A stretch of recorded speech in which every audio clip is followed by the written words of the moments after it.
Good day mga kulitog, no? So, for today's video mga kulitog, no? So, syempre, daily grind man ta, mag-aandam pala tayo ng balani, tsaka buntong, at syempre, hindi din maulahi ang kahoy. At kung mamuta na kayo kung saan natin yan ibubutang, so syempre, dito sa buho na to. So, yung buho na yan, medyo hindi pa yan nalimpyuhan mga kulitog. So, ilalagay natin yan dyan, sa imabaw dyan, kasi meron tayong uulingon mga kulitog. So, yung nasa likod mga kulitog, yan yung uulingon natin.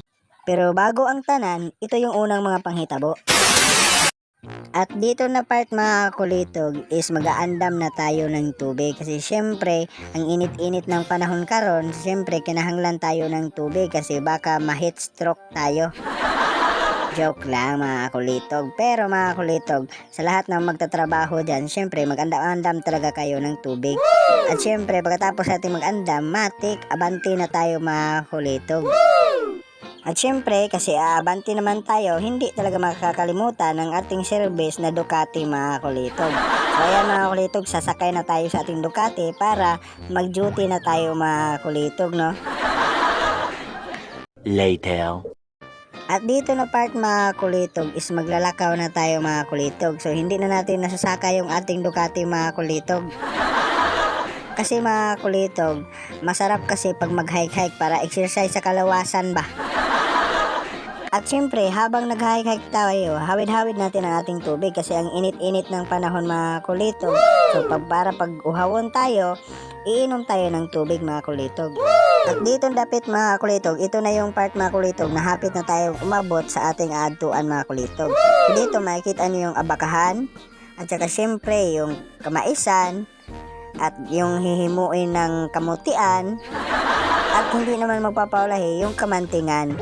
At syempre, ang tag-iyan yan mga kulitog is yung aking kinakusgang uyuan mga kulitog, si Yoyo James. At syempre, sa hindi madugay mga kulitog, ito na yung mga panghitabo sa pag-abot ko mga kulitog. So ayan mga kulitog, no, yan pala yung ating uulingin mga kulitog, yung mga bagol na yan mga kulitog.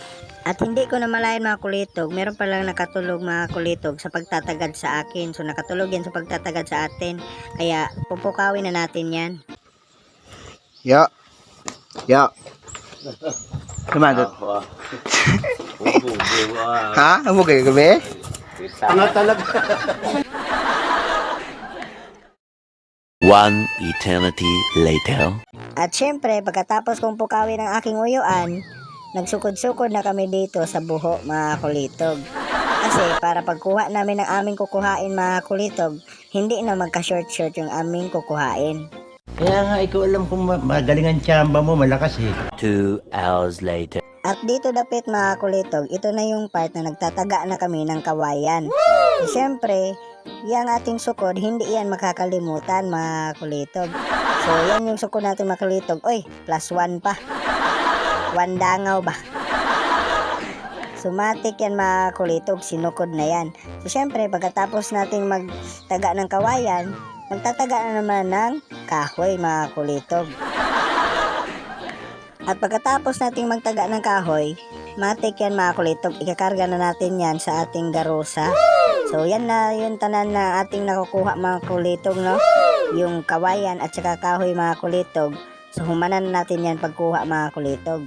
At syempre, pagkatapos natin kumuha ng kawayan tsaka kahoy mga kulitog, ito na din yung susunod ng ating kukuhain. At ito na nga mga kulitog, no? Ito na yung sunod na ating tatagin mga kulitog. Kasi ito yung isusunod natin sa pagtabon doon sa kawayan at sa kahoy na ating kinuha kanina. Kasi syempre, mag-uuling tayo para hindi humungaw yung aso. At dito mga kulitog, no, makikita nyo na binira na ng kabaw ang saging na ating pinutol kanina. So, hindi pala ako. Aking uyuan pala yung nagputol. At syempre mga kulitog, sa hindi madugay mga kulitog, no, ito na yung ating mga nakuha mga kulitog.